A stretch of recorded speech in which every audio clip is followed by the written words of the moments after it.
Ahí, Sí, ahí sí. Voy a volver a colocar. ¿cómo?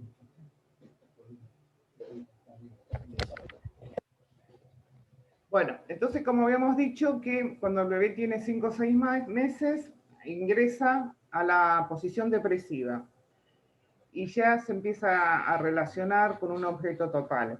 Es decir, el objeto bueno y el malo se empiezan a ensimismar, el bebé empieza a poder permanecer. ¿Ah? Dice que María Paula no escucha, reinicia la PC y volvemos. Bueno,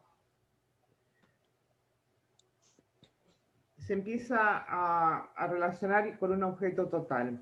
Entonces ya no se relaciona con un objeto parcial como era con el pecho de la madre, ya no se relaciona solamente con el sentir la voz de la madre o los pasos como cosas diferenciadas, sino que empieza a relacionarse con un todo que es la madre y que es diferente a él. ¿No? Esto le genera al bebé sentimientos de ambivalencia. ¿Por qué? Porque es la misma madre la que lo gratifica y es el mismo objeto el que lo frustra. ¿Mm? Entonces, produce estos sentimientos de ambivalencia, empieza a producir ansiedades contradictorias, que serían esta, amor de oro, placer, displacer, gratificación, frustración y miles más que puedan aparecer. ¿Mm? Entonces el bebé, al, al darse cuenta que se relaciona con su mamá, que es un objeto total, también empieza a darse cuenta de que este objeto total, que es la madre, es independiente de él y por lo tanto tiene vida propia. Y que este objeto total que tiene vida propia también tiene otras relaciones y que no es él solo. Entonces aparece la figura del padre, aparece la figura de los hermanos, y esto al bebé le produce muchos celos. ¿Mm? Porque el bebé siente y se da cuenta que para la autoconservación de él aún sigue dependiendo totalmente de ese pecho bueno. ¿No? Y también le genera un sentimiento que tiene que empezar a elaborar, que es un duelo. Es decir, uno puede tener muchos duelos en la vida que no son más allá de la pérdida real de una persona. También se llama duelo a cuando se pasa de una etapa a la otra.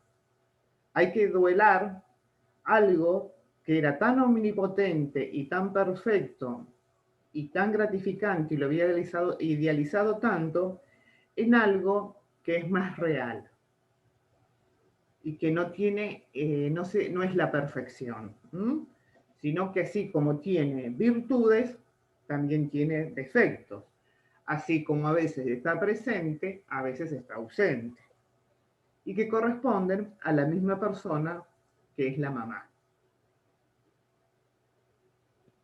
Entonces eso produce nostalgia. Y aquí lo que aparece, algo que es muy importante para el crecimiento psicológico y fisiológico, en el aparato psíquico, es la capacidad de recordar. Aparece en la memoria. Es decir, el bebé vive la ausencia imaginando la presencia, dice una frase. ¿Qué quiere decir esto? Que el bebé se queda en estado somnoliento, se queda como... y empieza a usar la apoyatura de un dedo. Se empieza a chupar el dedo o se chupa la sabanita. Hay un psiquiatra Winnicott que habla que son objetos transicionales que el bebé utiliza para tolerar la ausencia. ¿Mm? Entonces el bebé vive la ausencia imaginándose la presencia. Aparece la capacidad de representar y la apoyatura que usa es el dedo, la sabanita, el chupete o lo que sea. ¿No? Entonces ahí puede empezar a permanecer alucinando que está con un pecho bueno un rato, Pero llega un momento en que cuando el hambre o extrañar o algo se hace presente, vuelven a aparecer las ansiedades persecutorias, vuelve aparte de esa posición esquizoparanoide con esos dolores, y así, por repetidas experiencias de presencia y ausencia, es como este yo de este bebé va creciendo y puede empezar a permanecer más tiempo solo, sin necesidad de estar permanentemente recreando o llorando y demandando la presencia. Es decir, puede empezar a estar más tiempo sin la presencia de la madre. ¿Por qué? Porque aparece la capacidad de recordar. El bebé empieza a recordar cuando está solo o cuando está con hambre, empieza a recordar momentos en los que fue gratificado. Empieza la capacidad de representar, que es tan importante en la vida de todos. Si uno no pudiera vivir representando, representar, no seríamos sanos. ¿Queda claro? Es una capacidad que está representar, que tiene que ver con lo simbólico también, ¿no? Representar con un símbolo. Después aparecerán otros, pero en este momento recordar épocas en las que fue feliz o que tuvo placer ante un momento displacentero. Y también a la inversa. No está María Paula. ¿Vínculo?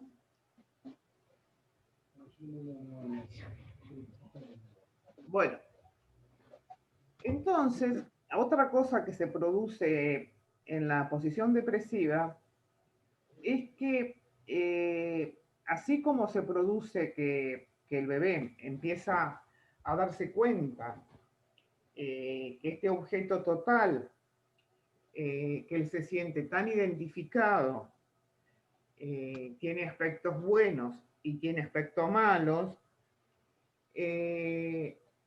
empieza a ocasionarle las ansiedades que son típicas de estas, que son ansiedades depresivas. ¿Por qué? Porque él empieza a sentir que con su situación y con sus ansiedades persecutorias dañó a este objeto tan bueno en el cual él depende tanto. ¿Mm? ¿Dónde está?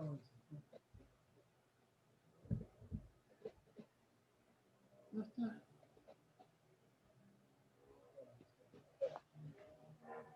Bueno, espera, si la ves de nuevo.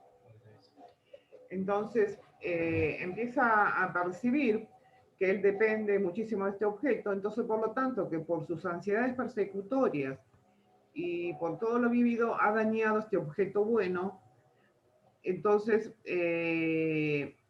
aparecen estas ansiedades depresivas. Entonces lo que aquí aparece como algo muy importante es la capacidad de reparar un objeto cuando este objeto fue dañado. La reparación. Y como ustedes,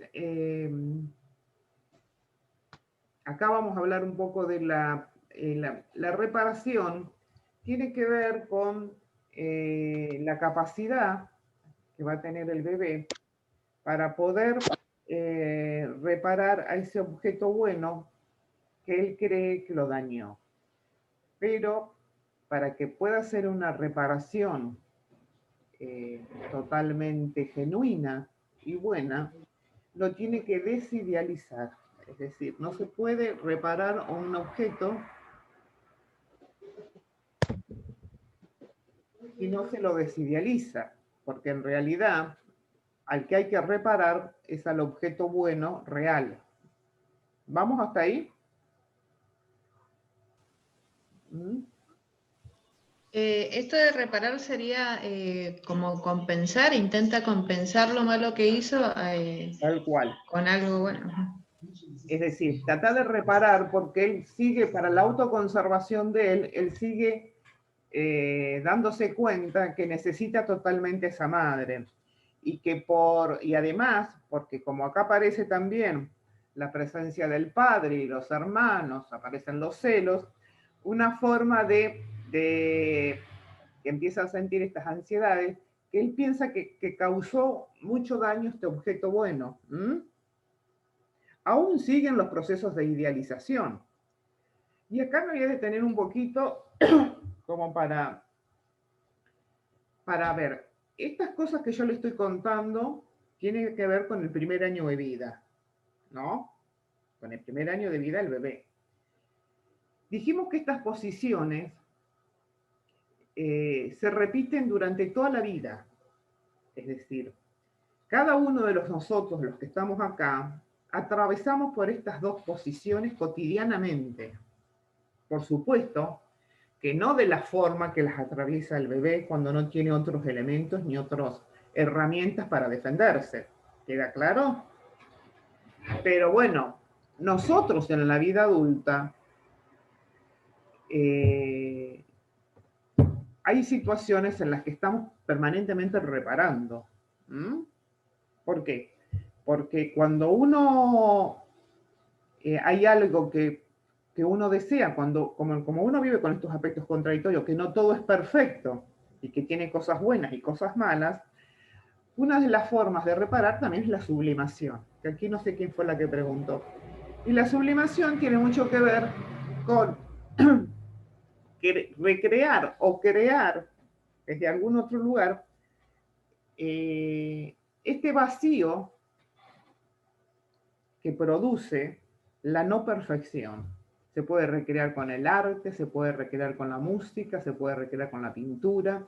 Ustedes habrán escuchado que hay niños de determinada edad que los llevan a la psicóloga o la maestra o quien sea, le dice, llévalo a la escuela de arte, llévalo que haga algo distinto, que pueda crear, que pueda inventar, ¿no? Bueno, tiene que ver con esto, con recrear con reparar. Es decir, y si uno se mira en las diferentes etapas que va pasando el niño, así como la reparación en un bebé, una de las primeras reparaciones que hace es cuando el niño empieza a sonreír. Le empieza a sonreír a la madre, le devuelve la sonrisa. Después intenta, cuando la madre le da la papilla y siente el sabor. Después va a haber otra etapa en la que el nene mismo va a querer darle la cuchara con la comida a la mamá para que coma. En otras etapas vamos a ver que los niños empiezan cuando están ya en una etapa, empiezan con los juegos constructivos. Bueno, los juegos de construcción tienen que ver con reparaciones que se van haciendo. Para reparar este mundo interno, para reparar situaciones que en su momento que duelen y que no están idealizadas. Laura, ¿te puedo hacer una consulta? Sí. Viste que vos estabas hablando del bebé de reparar, que empiezan a chuparse el dedo, que chupan una sabanita. Yo tengo mi hijo, va a cumplir 13 años y él se sigue chupando el dedo y no se lo puedo sacar. Pero él de chico no lo hizo. Él lo empezó a hacer a partir de los 4 años hasta ahora.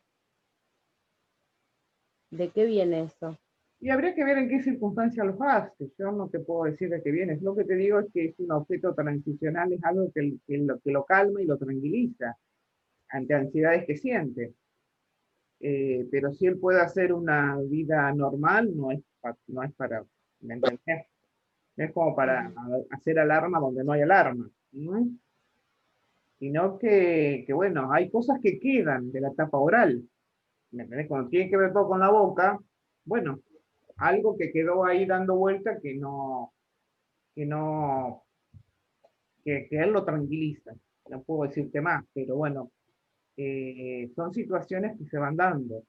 Es lo mismo que el chico que cuando se empieza en la posición depresiva también, en algunas circunstancias empieza a venir el destete, que también es un cambio fundamental en la vida del bebé. El dejar de tomar la teta, el pensar en incorporar los sólidos. Bueno, todo esto se tiene que dar de una forma gradual, no de golpe. Claro. Esto es lo que nos dice la teoría de Melanie Krenik cuando coincidimos. Siempre creí que fue porque, bueno, él tuvo una ausencia de mí y yo creía de que él tapaba eso con chuparse el dedo. En realidad, no te puedo decir qué es. Tal vez sea lo que vos, a veces las mamás intuyen mucho más si se dan cuenta. Tal vez sea que tenga que ver con algo de eso, de alguna ausencia. Pero bueno, son objetos transicionales que el bebé, es lo mismo que el bebé que se lleva el hocico a la cama a dormir. Van cambiando los objetos, y se los llevan y a la noche se acuestan y tienen que acostar con su osito, con su peluche, o cuando conservan y necesitan para dormir la misma sabanita de cuando eran más chicos. Claro. Cosas que no las cambian tan fácilmente, sino que tienen un significado especial para ellos y que los tranquiliza, ¿no? Es lo mismo que el chupete. ¿Te puedo hacer una consulta? Sí. ¿Está bueno que tengan este objeto y que vaya cambiando? ¿Sí o sí se tiene que tener un objeto así? Pregunto. Hay chicos que no lo tienen. No todos los chicos lo tienen. Para algunos es muy significativo, lo tienen. Es decir, hay chicos que en realidad no lo tienen esos objetos, igual pasa, pero hay otros que sí que lo necesitan. Depende de cada uno.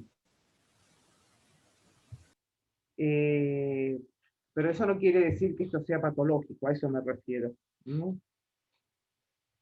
Esto es lo que tenemos que tener en cuenta. Nosotros estamos hablando de un desarrollo medianamente sano, cómo se tiene que ir dando.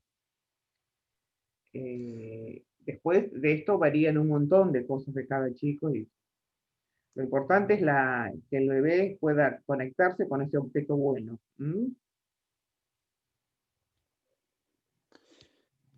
Tiene que ver en esto de la reparación y la sublimación, tiene que ver cuando el bebé también hace caca.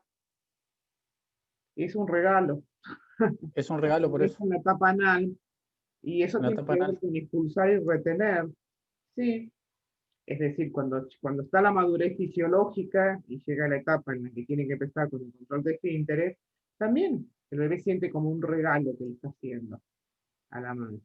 Entonces, ahí uno puede pensar en esto de cómo se lo acompaña, ¿no? Porque uno escucha a veces que algunos dicen barbaridades a los chicos, te cagaste de nuevo, vamos. Bueno, basta ya de que no te guste, pero bueno, que no te guste el olor es lógico, todo lo que vos quieras, pero bueno, que es una etapa gradual que se va haciendo, si se lo va acompañando, o no, de la noche a la mañana lo sientan en el inodoro y quieren que dejen. ¿Está claro? Es lo mismo cuando quieren que dejen los pañales, que todo vaya haciendo de forma gradual. Pero en realidad tiene que ver con eso. Es decir, pero también hay una etapa que marca a determinada edad, de acuerdo al crecimiento fisiológico, que los chicos empiezan a pedir, a hacer pis y empiezan a controlar esfínteres. No se lo podemos pedir al año, pero sí se lo podemos pedir a los 3, empezar a ordenarlo. ¿Está claro? No le adelantemos cosas que no están maduros todavía para hacerlo. Para eso están las etapas. O sea que esas mamás que dicen, ay, le voy a sacar los pañales ahora que viene el verano, y es por ahí muy temprano, tampoco sería lo mejor.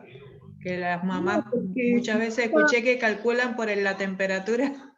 Claro, no nada que ver, no es por la temperatura, es por la madurez. Hay, es decir, una determinada edad en la que sí hay que poder empezar a sacarle los pañales. Está bien, que si vos elegís el verano porque es mejor, porque no es invierno, no es frío, pero no quiere decir que porque vos lo pongas en el verano, al año de edad, lo vas a lograr, ¿no? Así Claro, que, sí, pero es bastante común eso, escucharlo. se escuchan muchos disparates, te digo yo, por eso tengo que bueno aclararlos, discúlpenme, pero sí. Y lo mismo pasa con el tema de, por eso te digo, que una madre, un objeto bueno, también tiene que ver con lo que le transmite a este niño, ¿no? Una buena madre que tiene mucha tolerancia a la frustración, que no se pone mal con los impulsos agresivos del bebé. Estoy hablando del bebé que tolera, que espera, que es paciente. También está ayudando incondicionalmente a este bebé para que él tenga un objeto bueno internalizado. ¿No?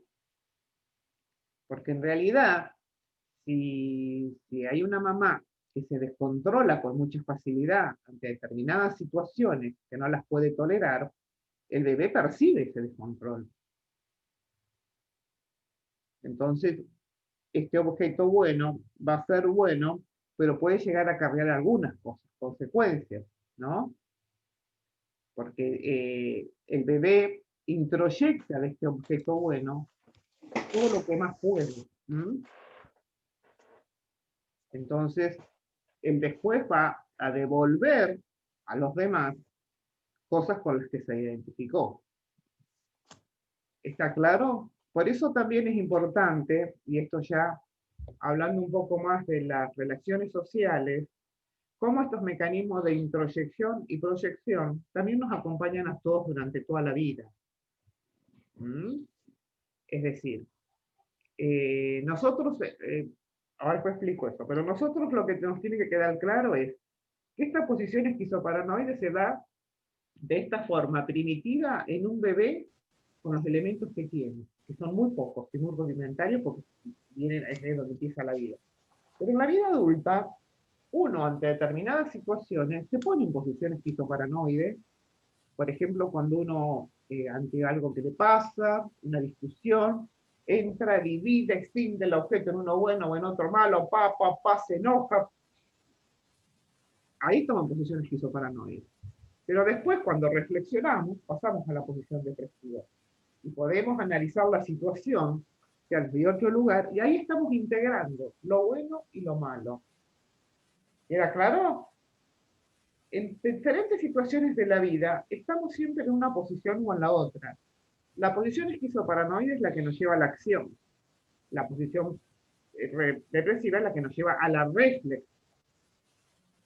Pero para poder vivir, tenemos que pasar por las dos. Porque yo en la posición esquizoparanoide me lleva a la acción, a hacer algo. Y la posición depresiva es la que me lleva a la reflexión. Si yo vivo toda la vida en posición depresiva, no tomo decisiones nunca. En cambio, necesito de la otra. Se complementan una con la otra. ¿Queda claro? Entonces, yo lo que le busco es que ustedes, en la vida diaria, hay 10.000 ejemplos de cosas que le pasen en las que están en una posición o están en la otra. Un disgusto, una pelea, una discusión hace que nos pongamos en posición esquizoparanoide y que veamos todo blanco y negro, este me gusta, este no, en un primer momento. Después, cuando lo analizamos más los pormenores, pasamos a la etapa, a la otra posición que es la depresiva. Porque empezamos a integrar ese objeto y nos damos cuenta que tiene cosas buenas y que también tiene cosas malas. Y que la vida es así. Es decir, no podemos pasarnos la vida viéndola en blanco y negro. Esto tiene que quedar claro. Sino que hay matices y sino que tenemos que tratar de vivir integrando todos los aspectos. Y que no todos los aspectos son agradables. Y ustedes lo van a... Es otra cosa que me parece piola decirlo, también desde la virtualidad, pero también en los grupos. Ustedes como alumnos que forman un grupo, a ustedes también les va a pasar en algún momento que van a idealizar su grupo como que lo más, y cuando alguien venga y diga algo que no les gusta, pero ¿qué pasó? No.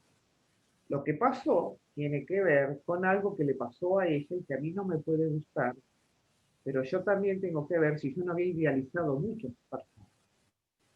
Y cuando uno idealiza, comete el error de buscar la perfección. Y la perfección no existe. ¿No? No existe la perfección. Todos somos todos con aspectos buenos y con aspectos malos. Nosotros todos tenemos un objeto bueno incorporado, pero también tenemos un objeto malo. También estamos con la función de vida, pero también tenemos cosas y actitudes de la función de muerte. En la medida en que nosotros podamos tener capacidad de autocrítica, en la medida en que nosotros vayamos madurando, vamos a poder pasar de una posición a la otra sin dañarnos y sin dañar al otro. Por lo menos posible.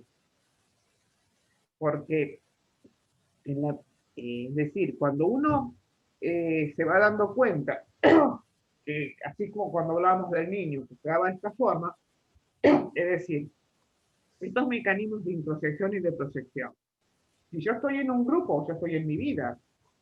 y yo lo que proyecto son sentimientos de amor, de cariño, de empatía, de generosidad, el otro me los devuelve y yo vuelvo y reintroyecto también lo mismo.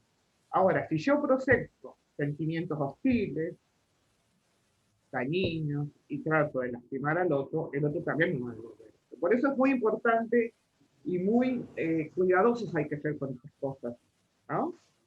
Porque todos introyectamos y proyectamos cosas permanentemente. Ahora, hay que ver de qué índole son.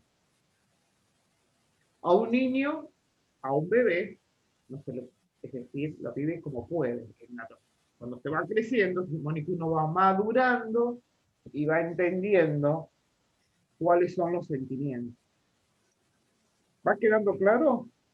Entonces, a veces, me refiero más que nada a los grupos, cuando ustedes están en un grupo, bueno, un día o alguien llegó mal, y ¿qué te pasa a vos que tenés cara fea? Me dice el otro, peor me pone, porque en realidad encima me lo dice de mala manera, yo me pongo peor. En cambio, si yo legalizo, mira, estoy mal, me pasaron cosas, bueno, es decir, depende de esta forma de decir las cosas, que tiene que ver también con generar vínculos medianamente sanos. Entonces, estos mecanismos de introyección y proyección son totalmente buenos. Como también está muy bueno de la posición depresiva la reparación. Reparar. Si uno ha hecho un daño, uno en la vida adulta también tiene que reparar. ¿Mm? Bueno, quedan 2 minutos. Espero que les haya servido, que les guste la temática. Yo les pido que me voy a volver a conectar con ustedes el viernes de la semana que viene, porque el lunes es feriado, el miércoles tengo otro trabajo. Voy a tratar de buscar material para darles. Y la tercera clase, vamos a volver a rever estas dos posiciones. Me gustaría que ustedes busquen ejemplos, que se saquen dudas. Y agregar un poco para la tercera clase, hablar un poco de la psicopatología a grandes rasgos y un poco de lo que es la envidia y la gratitud, a lo que Melanie Klein habló mucho. ¿Les parece? Laura, perdón, ¿cómo dijiste psicopatología, envidia y cuál es la otra? Gratitud, digamos, Gracias. el otro polo de la contradicción. La envidia, pero te devuelvo la gratitud, o tengo la gratitud. Es esto, ¿no? Los mecanismos de introyección y de proyección. ¿Qué pasa con la envidia y la gratitud? Como Melanie Klein hizo un estudio y recolocó que parte de las psicopatologías vienen a partir de esta envidia temprana y primitiva que se da. Y que uno en la vida, en la medida que va recorriendo, en un montón de lugares, en un montón de gente encuentra rasgos de estas cosas. ¿Mm? Un beso, que tengan un lindo fin de semana y nos vemos el viernes de la semana que viene. Chao. Bueno, Chao, chau, Laura. gracias. Chao.